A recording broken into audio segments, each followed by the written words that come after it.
Good morning, good afternoon, good evening, depending on where you are joining us from in the world today. Hi, everyone. My name is Meg Alexander. I am back for another amazing, ecstatic, exciting Power to Fly virtual event with you today.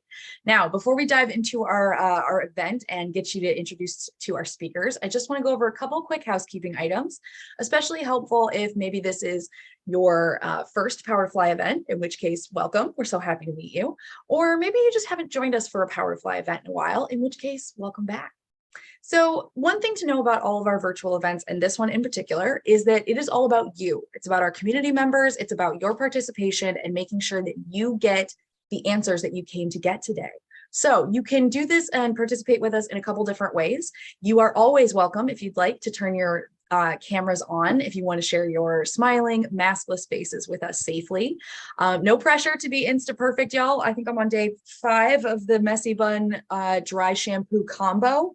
So, we've reached that optimum level where we can wear our hair down again. The girls know what I'm talking about, but it's excellent. So just know that depending, it doesn't matter where you're coming from. We don't care if you are joining us from your corner office, from your living room couch, your dining room table. We do not care. So you bring to us wherever you currently are in your day, whether you've got a very laid back workspace going on, or maybe you are super buttoned up. Doesn't matter. We love to see you.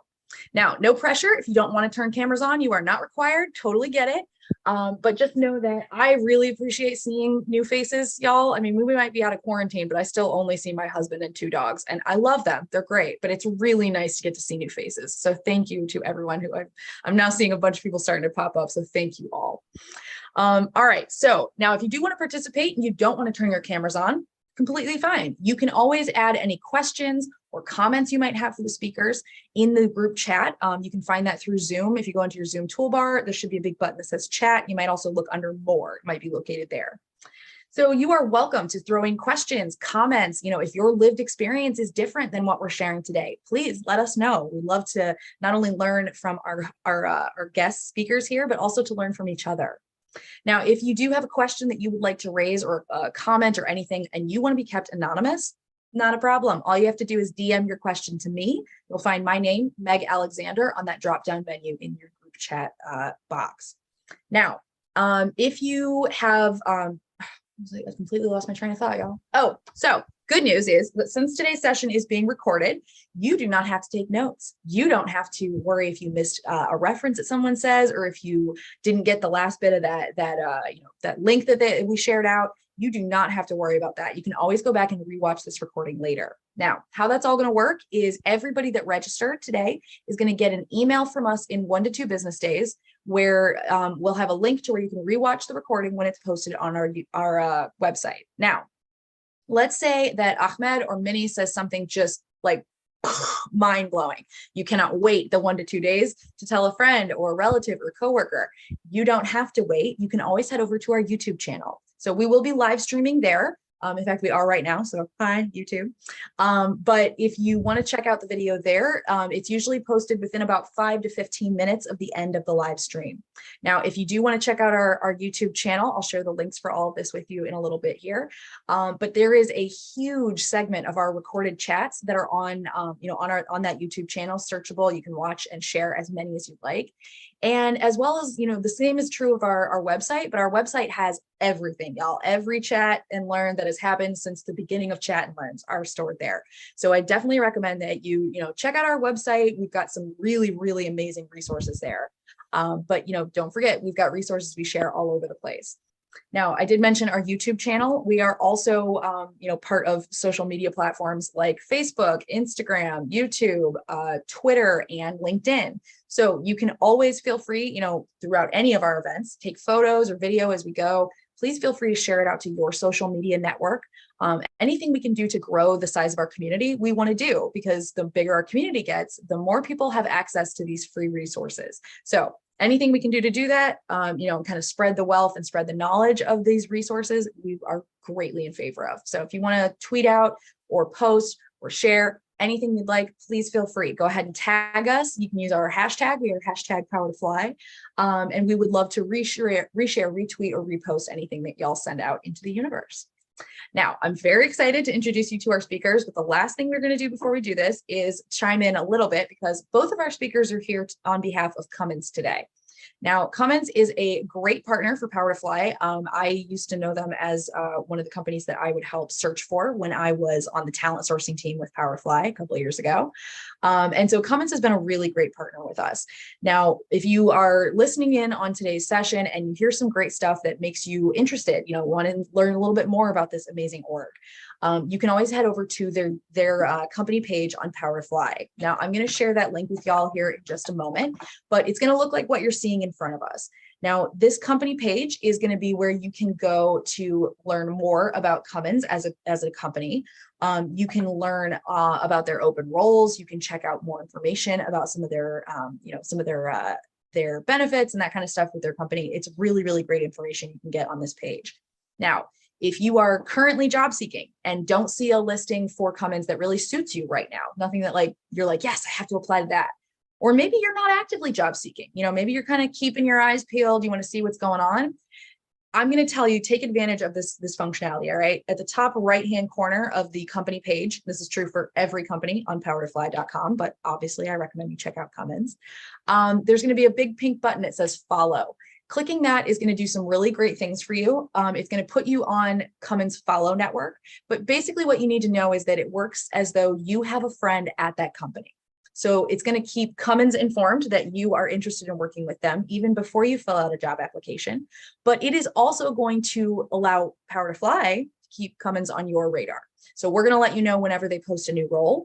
It's our way to sort of take some of the guesswork and some of the repetition out of job seeking, right? We want to make sure that we are helping you to do this smarter. So I absolutely recommend you take advantage of that feature. You can follow and unfollow as many companies as you like, as many times as you like on powertofly.com. But obviously, I recommend that you check out Cummins. Now, very, very excited to introduce you to the fabulous speakers that we have from Cummins here today. So first up, we have Minnie. Now, Minnie is a senior marketing specialist at Cummins and has a dual function within the org. Minnie is responsible for product management, which includes the 4 Ps of marketing: price, place, product, and promotion, as well as territory management.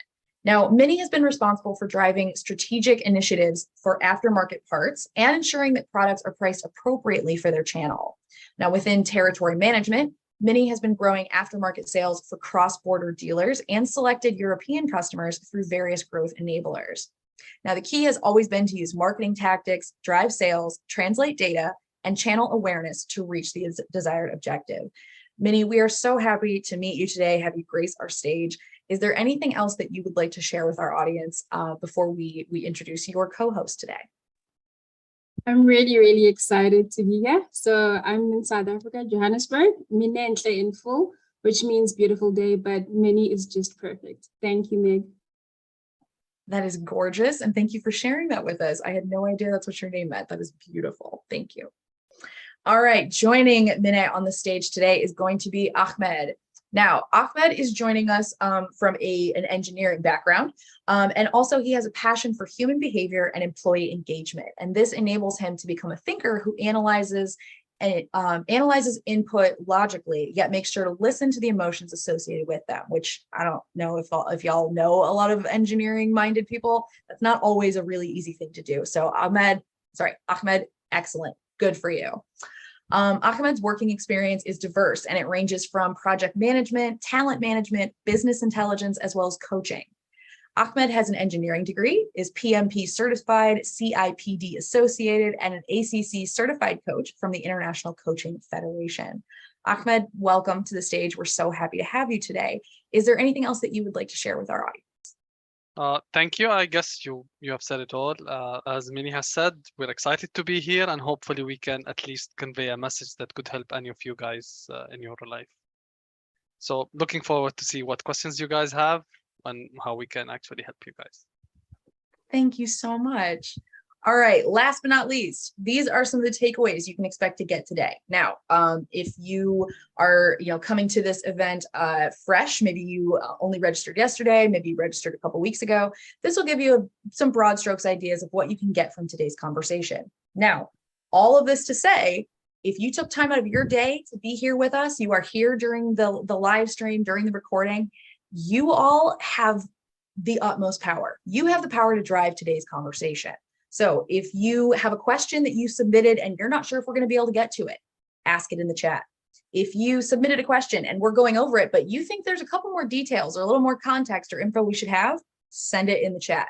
If Minnie or Ahmed are talking about something and you want to expand on a term or an idea, let us know in the chat. I want to make sure that we get you answers to every question you have, but I can't do that if I don't know what your questions are. So if you have questions, please feel free to send them in. Like I said, this also works for if you want to be anonymous or if you just have comments, let us know how you're feeling about what we're talking about today. So some of the things you can expect to get is we're going to start talking about why this discussion of mental health is so important within the professional workspace. We're going to talk about some ways that you can address that topic of mental well-being with your team or your managers. And then we're going to discuss some different self-care tips to help you create routines and boundaries in the workplace that will better protect your mental health. Something that I know I absolutely need practice in. So I'm very excited, for today's event as well. So let's dive in here and start discussing some of the questions that we got first and foremost. All right, so this first question is going to go to both of you, but a lot of people seem to not really understand like why this is important, right? Like why is it so important for us to discuss these things? Minnie, do you want to start us off here? Definitely. So I was so actually very passionate when we had to speak about the topic of mental health, mainly because some of us have experienced it in some magnitude or in some form. We all might experience symptoms. They are somewhat similar, but how we handle them are different. So for me, this is a very close topic because I've personally experienced it. I still somewhat struggle with it, but with the structures that have been put in place, I've been able to find coping mechanisms. So for me, it's very close to my heart. Hence, I think it's such a crucial topic to speak about. Because, like I said, all of us have experienced it in some magnitude or in some form. Yes, absolutely. Thank you, Minnie. Ahmed, what about you? Why do you think this is so important to discuss? In my opinion, I believe there is more to be given to this topic and more attention is needed when it comes to mental health and this area. And I would like to read like some of the stats that I came across today, like, for example, what it says in World Health Organization, 280 million people in the world have depression, 52.9 suffer from mental health issues in the US, 9 out of 10 feel negative impact of mental health stigma, and suicide is the 4th leading cause of death in ages between 15 to 29. And these are all some of the few stats that are available out there. Normally people go around these as, nah, it's not me, I'm not part of those 280 million people, or it's not the people around me or the people I'm working with. It's just those people with serious mental health issues out there. But in reality, when we come to say mental health, it's a very broad umbrella with severe cases and even minor cases. And if we don't really deal with the minor cases properly, we're not equipped with the proper first aid kit that I would like to bring it up to your attention. How Guy Winch, a fabulous PhD holder, and he has a fabulous talk in TED Talk on the internet available. If you have time, you can cross check him, and if you can see the book in here as well. We have a discrepancy between physical health and mental health, and many people give importance to physical health. If I broke my arm, I can easily speak up and say that I'm not feeling well, and everyone would understand that. However, if I come and say that I'm heartbroken, or the person whom I love I've spoken to and I got rejected, or if I come and say that I'm isolated and I'm not connected to people and I cannot find anyone around me, or I come and say that I have applied for the job which is dear to my heart and I got rejected and I don't see my self-worth in there, we're not really equipped with what takes us there, with what makes us float around those issues and then deal with ourselves in a better manner. For example, right now, it's like I'm a little bit shaky, scared what people will think, what's their idea about me, will I do a good job, how bad did I do after I'm done. If I don't really speak to myself in the proper manner, things could go south and things could go bad in certain scenarios, and I will be harming myself in reality. So that's why I would say that's why mental health is important. Thank you so much for sharing that. So full disclosure, I live with bipolar disorder type 2, as well as ADHD, anxiety, depression, the whole fun, kit and caboodle.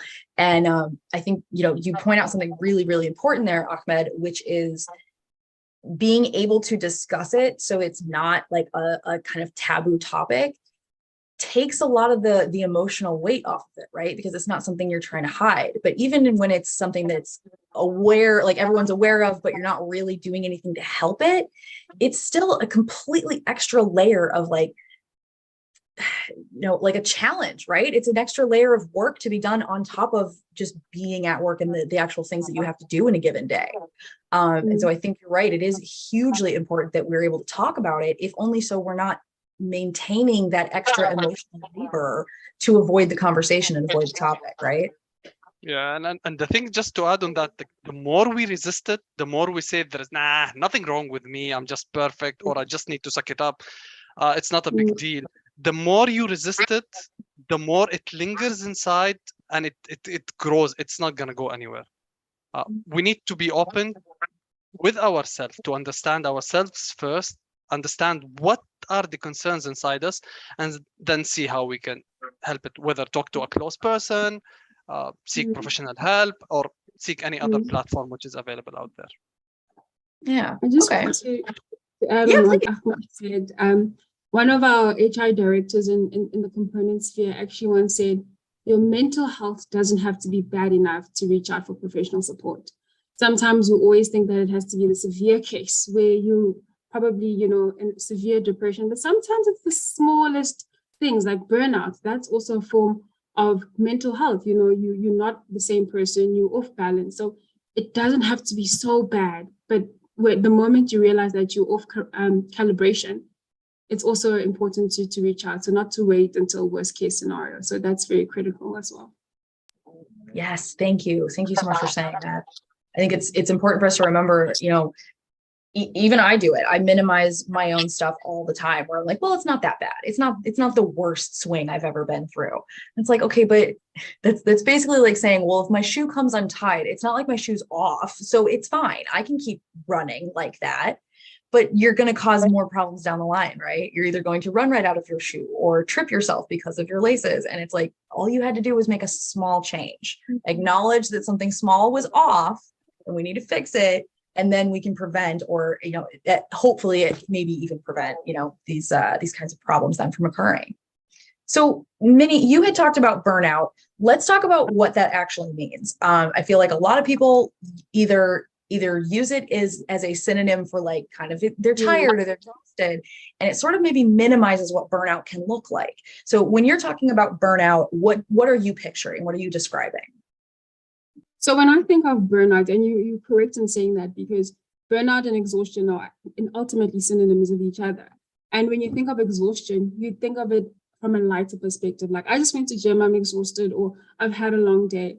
But technically, burnout and exhaustion is somewhat similar. So when I think of burnout, I think of either, exhaustion, which is caused by either chronic stress resulting in either excessive or prolonged, whether it's emotional, physical, or mental stress, right?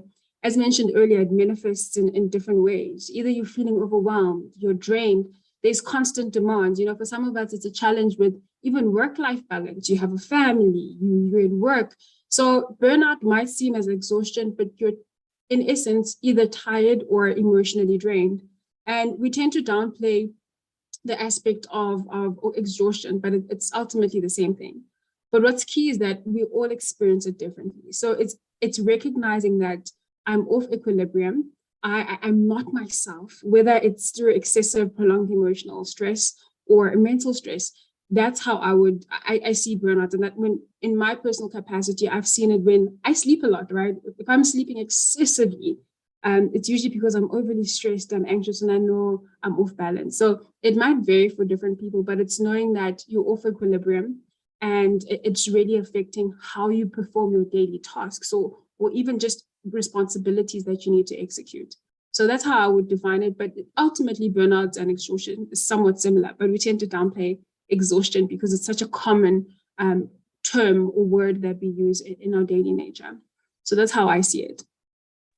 I like that. Okay. So let's talk about what it means when you're trying to like prime people for this idea of like, mental health things they should be aware of. I feel like a lot of the people that ask this question were coming to it from the perspective of being like a leader or someone in management, right? The question was usually framed around the idea of if there are any common mental health situations that leaders should be aware of or be prepared for. And I find this was a really interesting question, right? Because it seems to be coming from people who maybe don't have personal experience with this, but want to know what to be on the lookout for. Yeah, definitely. Yeah. How would you answer this question? So I think the things to definitely look out for, it's more than anything, I think you need to be very cognizant of, firstly, yourself, right? You need to really prioritize yourself and understand what is off and what isn't. But what leadership basically needs to look out for is a change in behavior. For example, I'm an extrovert. I'm considered always happy. And there are times where I'm more quiet than usual when I'm stressed or worried. So looking at change in behavior. Sometimes it's outbursts. Sometimes somebody in a meeting would say, I don't need this. And that's not necessarily their nature, but they're so overwhelmed, they're so stressed, and it's totally out of character. So leadership needs to be cognizant of that. But it's not just actions, it's also non-verbal language. How somebody reacts, how somebody is sitting, their posture. I'm always using myself as an example because my boss will say to me, why are you so quiet? Or if I'm walking around and I'm literally not even focusing on what I'm trying to do. So it's identifying those key attributes within your employees. Because as a manager, I strongly believe, or in a leadership position, you need to lead by example, but in leading, you need to take care of your followers. So whoever's following you, you need to be cognizant of their character, how they perform, and if they're not performing as how they used to, it's something to probe and ask.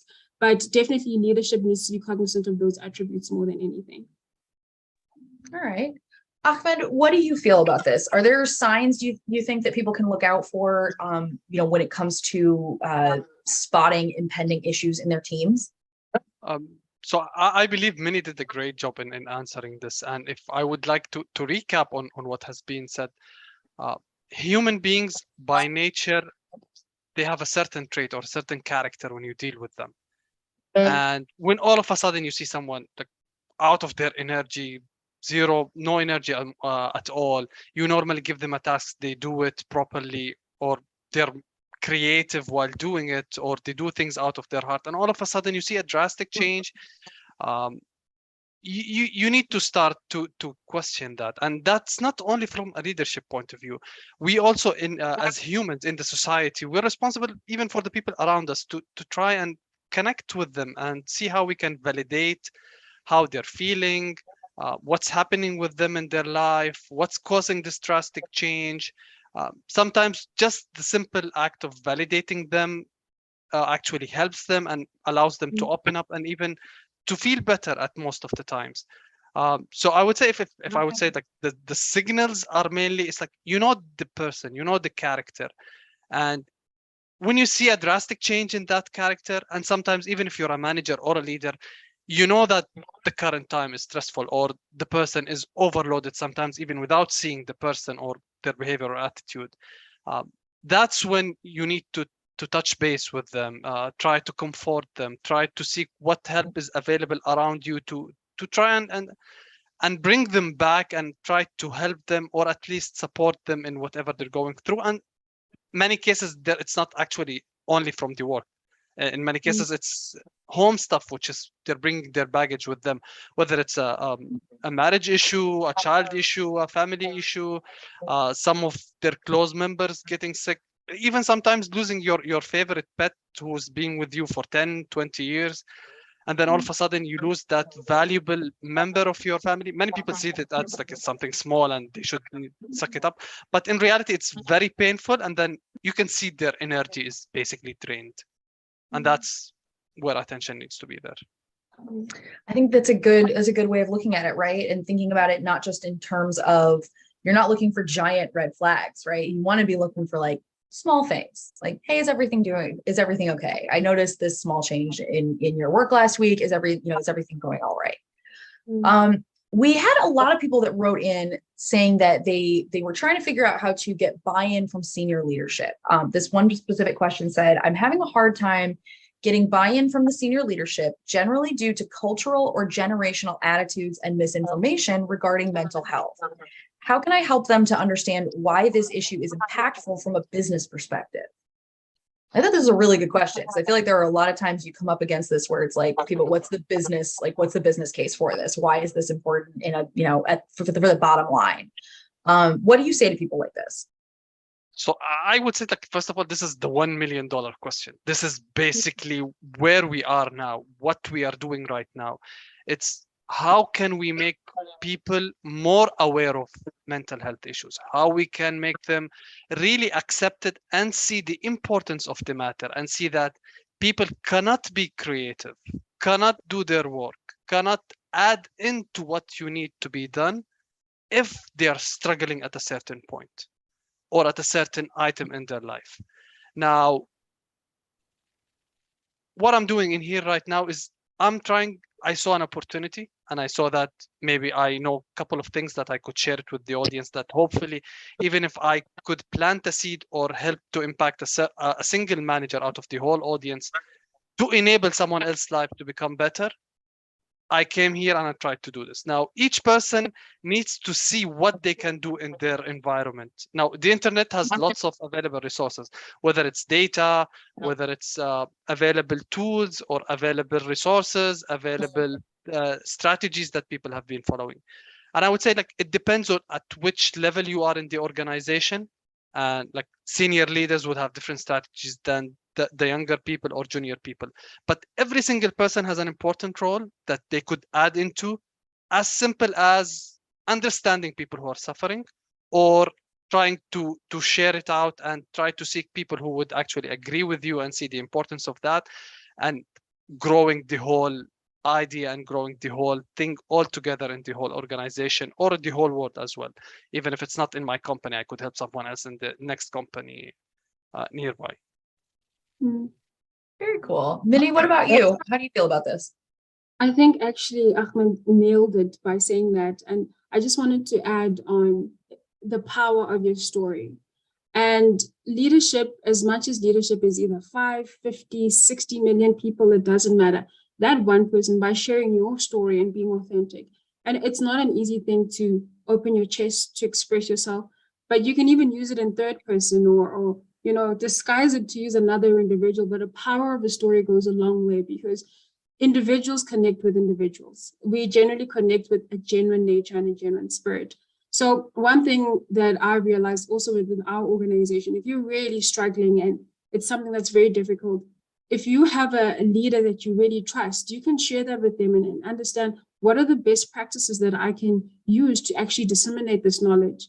So it's very important to share that story, because your story is unique ultimately, and you don't know how many people you'll be impacting. So by keeping it to yourself, you're ultimately not doing anyone any service. So I'll just add that to what Ahmed said. Thank you. Thank you for sharing that. We're getting tons of comments in the chat here. T has said that a great starting place is at the team level. If you can get one team to include mental well-being practices within an org, it's a great success story to then provide to senior leadership for benefits and impact there. I think that is absolutely wonderful. And you're right, Minnie. I mean, it really does come down to sharing a story. It's part of the reason that I try to be as transparent as I can, especially, I love doing chats around mental health, but it's one of those things that I generally do share the fact that, like, I am part of the neurodivergent community. I have a mental illness. And it's one of those things where, like, yeah, it makes me feel good, but it makes me feel even better to know that it might help someone else. Because there's a lot of people that don't feel supported enough, right? They don't feel safe admitting to things like this because nobody's talking about it.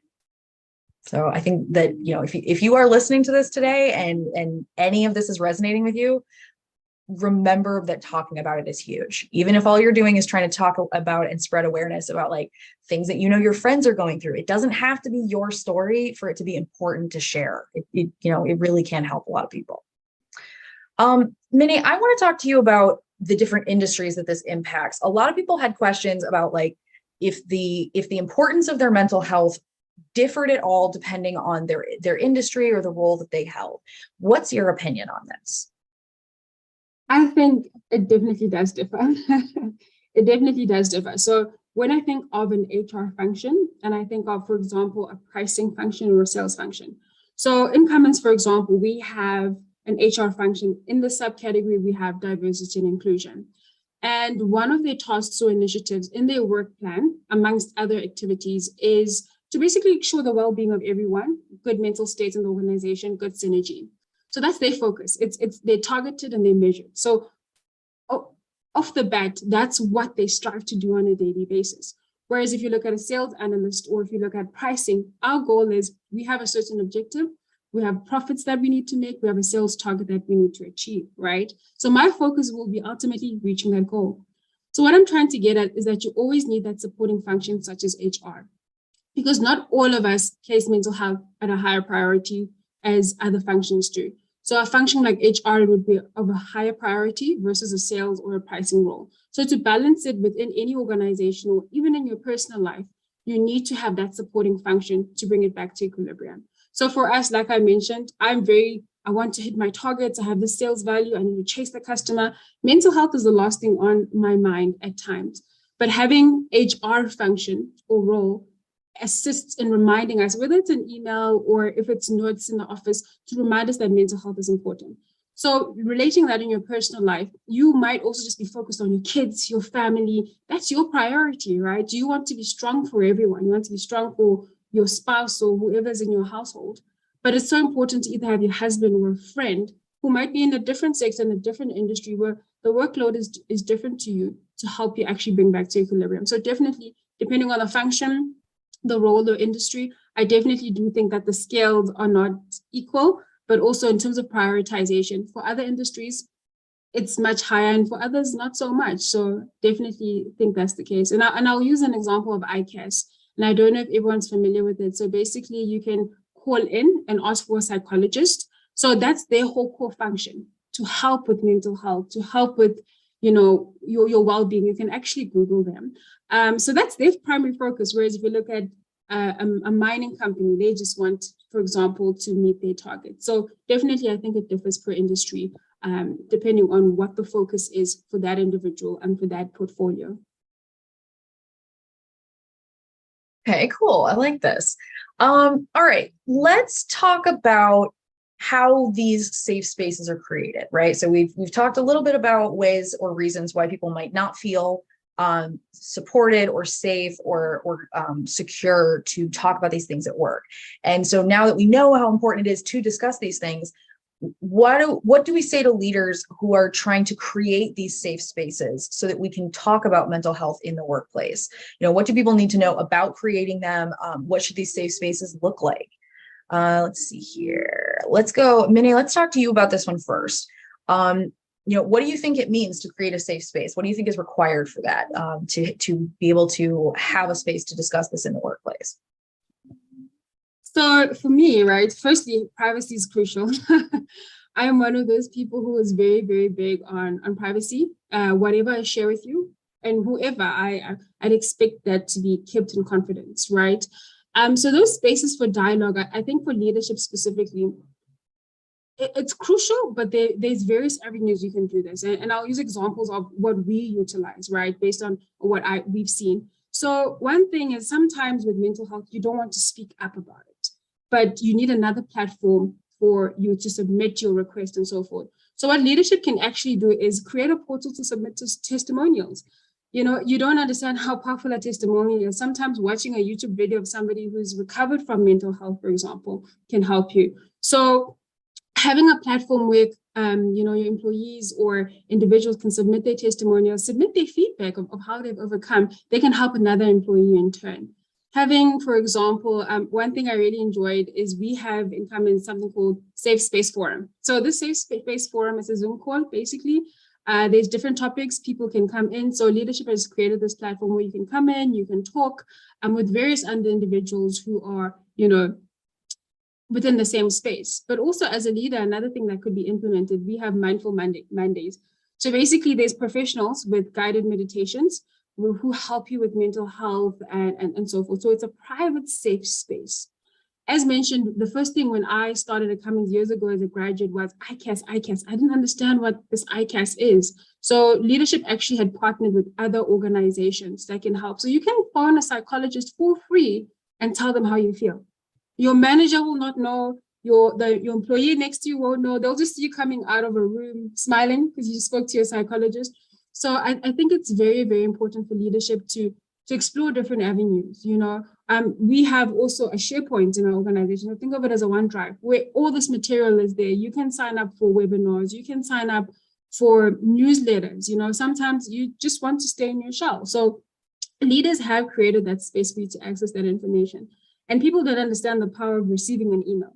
Because you receive an email, you might not be suffering with mental health. But when you speak to the next person at lunch, they're like, oh, that's a good resource. Then you go look at it. So it's ultimately creating awareness within the workspace. So I think that's how they created the dialogue of mental health through using Zoom, getting companies like ICAS to partner with, but also just sending out simple things like an email so that it creates that conversation, because it starts with a conversation ultimately, So that's what I've seen in terms of how they've created that dialogue or that space to speak about mental health. Very cool. Yeah, we did see one comment came through in the chat thread. Mirella says, through my experience, importance of mental health of the personnel starts with the vision of its value within the organization from the executive management. Lacking such culture makes it hard to be practiced or supported within the org. And that's a very good point, and we are seeing a lot of orgs who are rethinking their values, not because necessarily the values might have changed, but because the expression of those values needs to suit the people who are working there currently. You need people to understand that the things that are priorities to them are a priority to you as well, because you're part of the org that's hopefully taking care of your people. Go ahead, please. Sorry, I just want to latch onto that. I think that's brilliant. One of our values is caring. And it's so powerful, because you can even get an award in Cummins for being caring. Not that you have to go the extra mile to care, but it's so ingrained in our minds that it's a daily thing. You care, you speak with respect. You might not receive that from your customers at times when they're frustrated, but I think the culture that has been created allows you to ask somebody, are you okay? So that's why we have this background. It's okay to not be okay. That's actually one of our campaigns, because it's okay. And that comes from leadership. So filtering that down using the value of caring has really made you important, that you're not just an employee, you're actually a member. So that's how I feel about it. I very much appreciate this. And thank you so much, because I'm typing in the background while we're answering people from the chat. So thank you to all of our attendees. Y'all are keeping me hopping today. So I'm absolutely loving this. Let's talk about what it looks like to discuss that burnout. I feel like a lot of people have a situation where either they've never had to discuss mental health issues, especially for themselves, or they've never had to have this conversation with, someone professionally, like, with their supervisor or something like that. How can workers confidently talk about this burnout, whether it's potential or impending, with their managers? Is there, a set of kind of openers that work best? What would you recommend for somebody who's trying to figure out how to start that conversation? Ahmed, would you like to start us off on this? Just to add one point to the previous point, we also have something called open door, to interlink this question and the one before it. We have leaders in our organization, they have something called open door policy, which is basically, at any point in time you need help or you want to speak to a leader, you can always, they need to keep their doors open most of the time, unless they're having a serious meeting or something which they need to content inside. But more or less, it's an open door. You can always knock and request, can I come in? And you can share what you have, what issues you have. And one of the things that I've seen is that we don't have that tension that if my leader, I have to go to my leader for my issues. I can always go to any other adjacent leader or to other other leaders in the whole area, because maybe I feel more connected to that person, or I can more openly talk to that person, which is sometimes okay, that not everyone suits my issues and I need to speak accordingly to whom I feel comfortable with.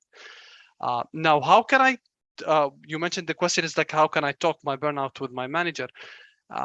This is a little bit tricky, where I would say that in certain organizations, different people treat these things differently. And I would say, from my opinion, you need to test the waters before really getting into there.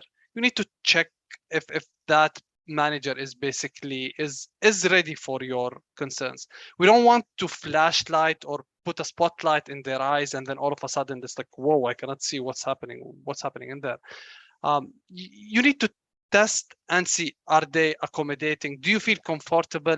Does their reaction annoy you? And then see how you can take it on, and see how that manager can actually help you or not.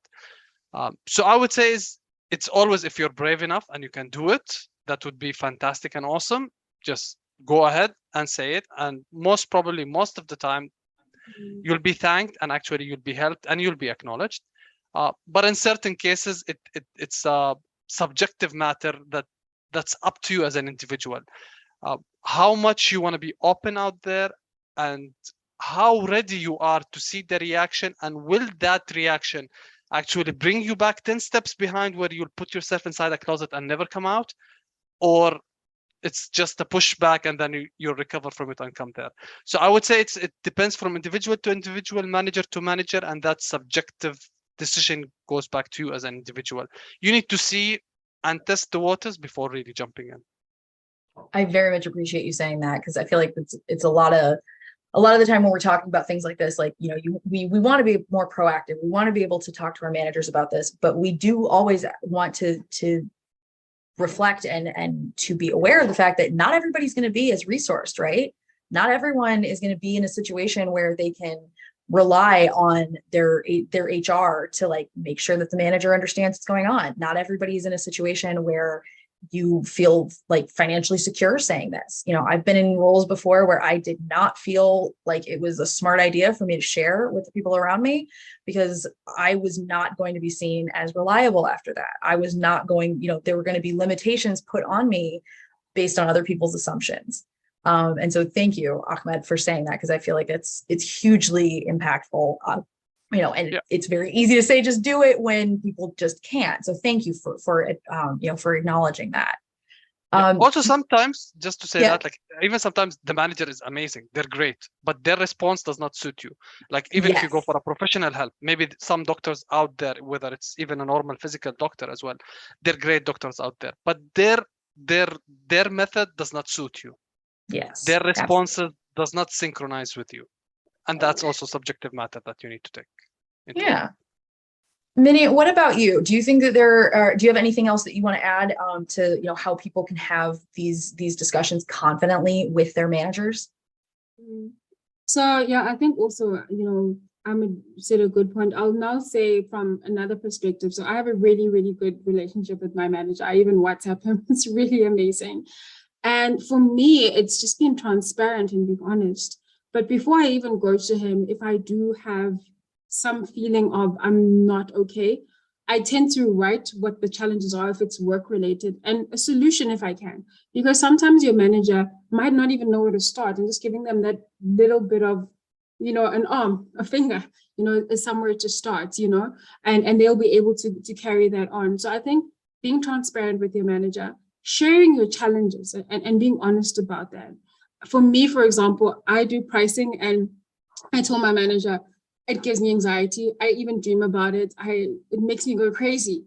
And it was so bad that even on weekends when I was out with my friends, I'm thinking about pricing. And when I told him, that's how bad it got.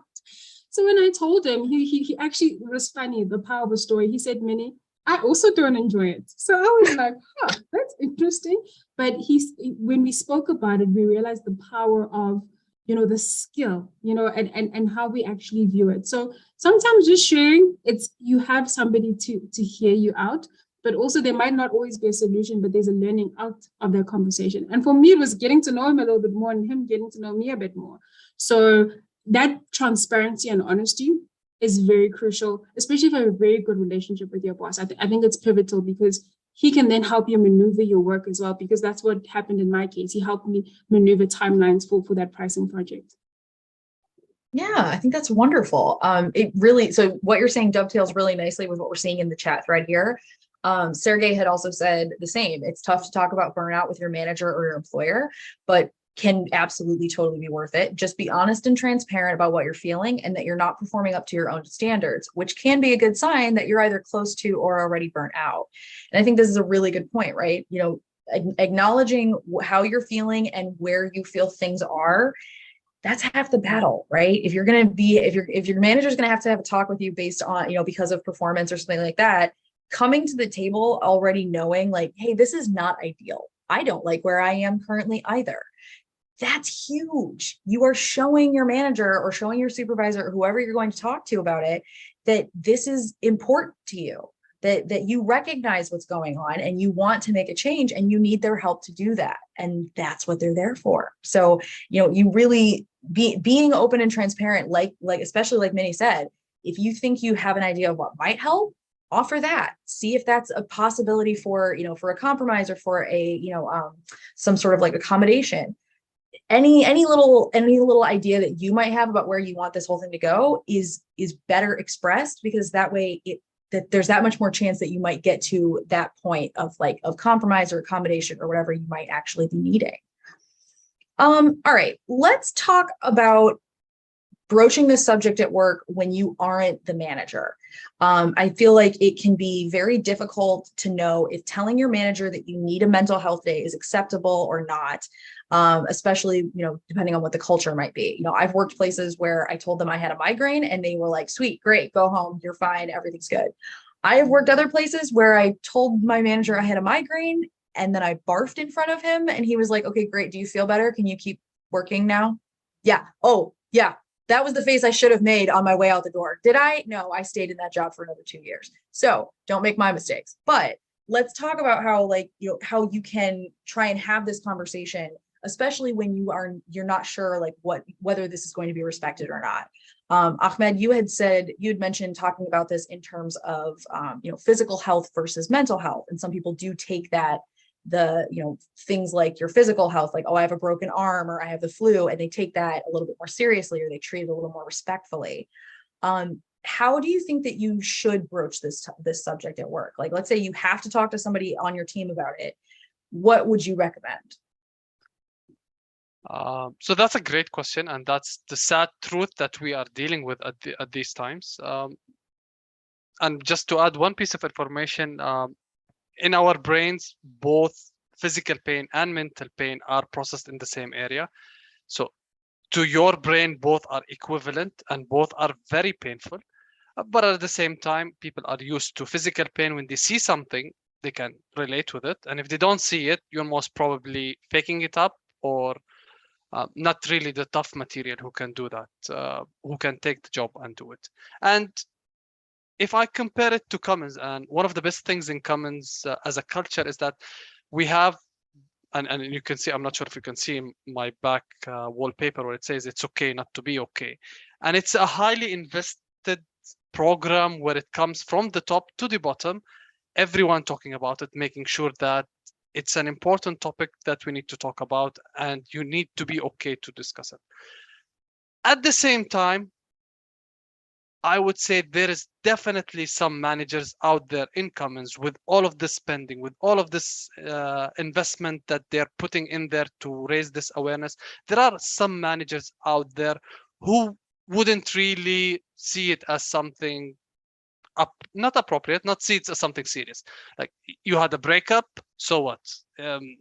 Come to work and do it. You have emotional pain, okay, we have this submission, we have to do it tomorrow. And here comes the challenge, and of the same topic of, can I say the truth? Can I say that I have this emotional pain, or I can't? There are lots of organizations where you literally can't, not because of anything, but because it's not developed to that extent yet. And there are many other organizations where you can. And again, we go back to your subjective call on that matter. Can I do that? And what are the consequences? And if I can't, what are the consequences? In the meanwhile, what can I do as an individual in my organization to raise it up, to make sure that everyone is talking about it, to make sure that everyone knows that it's as important and as painful and as crucial as physical pain. I cannot be creative if I'm scared. I cannot perform if my mental health is at risk or is being played around here and there. I need to do my role in there, in my environment, starting with the close people, talking about it, raising it up until it becomes a safe environment. Otherwise, and I can think of many companies around me or people that I know, they simply cannot, and their managers wouldn't accept it or swallow it. And that's why we are here today. And that's why I hope at least one manager out of this whole audience actually listens to these questions and starts to say, hey, maybe my employee, when they come and tell me that they're not feeling well, I need to take it seriously. They need some rest. They need some help. I need to be there. I cannot, I very fervently hope the same thing. I really want at least one person to come away with this knowing that these conversations are important to be having. All right, let's talk about issues that you might have that might be more chronic. Minnie, I want to talk about some of the ways that we can disclose these chronic mental health challenges with, with our supervisors or with our teams. I honestly, so selfishly, I keep coming back to my example, but, so like I live with bipolar disorder. There will be weeks and months that I am perfectly fine and average and everything is great. And then there will be weeks and days and months where I am not okay. And it's really hard to explain that to people when, like Ahmed said, there's no external, signs that anything's really going differently. And it can be really, really scary to not be able to say like, oh, I'm sick, but I'll be better in a couple days, right? So when we're talking about something that is a chronic condition, I know that a lot of people minimize because they don't want to be thought of as not reliable or as somebody that can't get the job done. What do you recommend people do if they are trying to discuss something like this, something that's a chronic issue that it's not going to go away or disappear? Should that be at all different in how people discuss this with their teams? That's a very difficult one. But I'd like to use an example of my brother, and I'd asked him if I could share this. So my brother had severe depression. He woke up one day and he went to work. He resigned, same day, came back home, slept. And my mom was like, 3 days later, why are you not going to work?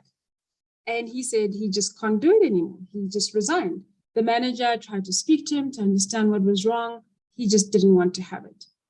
Later on, my mom encouraged him to go speak to his manager and try to get his job back because you can't just sit at home and do nothing. So I will use what he used. So what he did is he went to his manager eventually. He actually sat him down and he explained the full story because my brother had been suffering with this for the longest time. He explained the whole story. The manager did not understand. So when I asked my brother today, his key takeaways, he had mentioned that to shy away from using big words, jargon.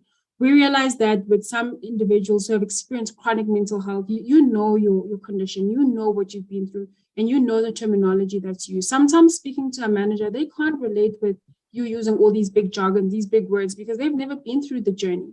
So it's about simplifying what's happening, right? Unpacking it in a very simplistic manner so that they can understand. And sometimes it's just a matter of using examples. My brother had used examples of there times where his anxiety was so bad, he would leave and sit in the car just to breathe so that he can just grasp. So when he explained this to his manager, because his manager never understood why he would disappear at certain times, but it was because of this issue.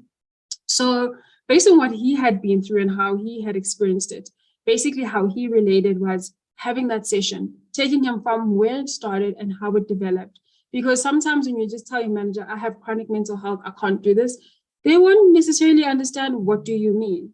So it is a difficult one because each individual is different and you're only willing to disclose as much. As I'd mentioned with my brother, it got so severe that he didn't even tell us, people closest to you, that he's actually going through this, but we could see the signs. So I think most importantly, it's being transparent and being honest and outlining what you've actually experienced to highlight the magnitude of that. Because if you don't highlight that, I have sleepless nights because of this, I can't think, I can't breathe, some people don't understand the extent. They just think you're either lazy or you don't want to work. So for me, my brother's very close to me. So when he had done this, it really, really affected us a lot as a family, because you expect your closest members to know. So that aspect of transparency and outlining how severe it is really helps the next person to understand. But it's not easy. I'm not saying you just go up to your manager and tell them, because sometimes they'll just think you're Looney Tune, you're not speaking sense. But I think it's important to break it up into sizable chunks for them to comprehend it and to understand. But it's not an easy thing, definitely not. So that's what I would outline from that. It's not an easy thing to disclose.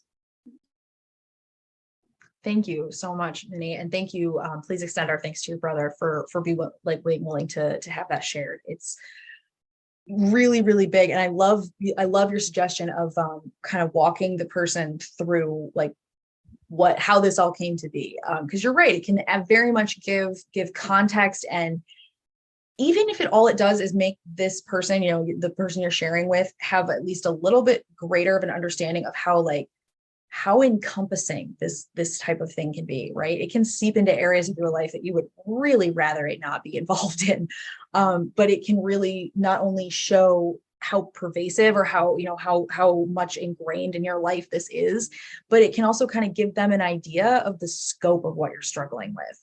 And the idea that this is something that is chronic, but it's been chronic for a very long time, gives somebody the understanding of oh, this isn't new for this person. This is something that they've been struggling with. So any weight that I can take off of them will be helpful. So I think that is huge. We only have 3 minutes left in today's session. This always goes way, way too quickly. So I'm apologizing, y'all. We won't be able to answer all of the questions that were asked, but thank you so much for submitting them. They were absolutely wonderful. And it was really, really great to see the kinds of things y'all wanted to find out today. So what you're looking at right here, these are some questions that we had asked of the Cummins team prior to today's session. Now, I really want to talk about the top tips for someone who's interviewing. So Ahmed, let's go to you first. What are your top tips for someone who is going to interview? This doesn't have to be at Cummins, but what do you think is most important for people to remember if they're going into an interview situation? One, be good at what you're doing. Make sure that you have the knowledge. Be prepared, and then come to the interview with an open mind, open heart, reading the values, knowing that those values represent you, and you're going to do great. Very nice. Yeah. Minnie, how about you? What do you think is the best tip for someone who's interviewing? Be yourself. Be yourself. My director actually told me when I was hired that he hired me because I smile a lot. And for me, that's natural. It's just me being me. So definitely be yourself. Don't be shy to be expressive. And also just know what your core values are and don't deviate from that. And if a company's values resonate with you, definitely go for it. That's what I would say. Very cool. Let's talk about what your favorite part is about working at Cummins, or Cummins, sorry. Y'all said that the company is both caring and understanding. Minnie, can you share an example of how you've seen this during your time at Cummins? For me, it's really been the diversity and inclusion. So obviously Cummins is a global company, but working within the Africa Middle East region, there are so many cultures and things such as, I forgot the term when Ahmed, please correct me, during the fasting season. I forgot the term, but each culture is different. Each individual is different. You are allowed to be yourself 100%. I'm loud, I'm extroverted. I have a tattoo and it was okay. So just being yourself and it's very accommodating. So that's my favorite part about working here. Just love the diversity. I love that. That is so wonderful. And you're right. It is very different the first time you work for a company this is the first time I've ever worked for a remote company or a company that has, global team members. And that was one of my favorite parts, right? Was getting to hear the myriad ways that my life differs from everybody else on my team and get to learn about what they were dealing with in their daily lives. Whether it was, differences because of geographic location or culture, I find it absolutely fascinating. And it's one of my favorite parts of my job. And so it's really nice to hear that those differences and those, that those differences are celebrated across Cummins. I think that's absolutely wonderful. We are at the end of time today, so I am so sorry, y'all. We can't keep going forever, but I just wanted to take a second here to say a big thank you, Ahmed, as well as to Minnie. Thank you both. Y'all weren't here behind the scenes when we were starting out. They were giving me some crash pronunciation lessons for everyone's names, and so accommodating and helpful. So thank you both so much. It's been wonderful to spend the last hour with you and get to learn some more about this important topic and how it's dealt with at Cummins. So thank you both for that. It's been absolutely great. Yeah, and it was great to have you as our host, and you did a great job. And you're very joyful. You made it very simple, very easy, and even how we started to interact, I was a little bit nervous. You made me calm down, and everything was well. So thank you. It's your energy. It's your energy. Thank you. Yeah, thank you both. Thank you both. It's one of the things that makes my job. I love doing this job because I get to meet people like you every day. So thank you both for this. Huge thank you to our attendees as well. You guys all came prepared, right? Y'all brought great questions, great comments, amazing energy to the chat. I was loving seeing how many of you were connecting with each other. It was so great. Thank you all for this. I love these events, and days like this are why. So thank you all so much for coming to today's event.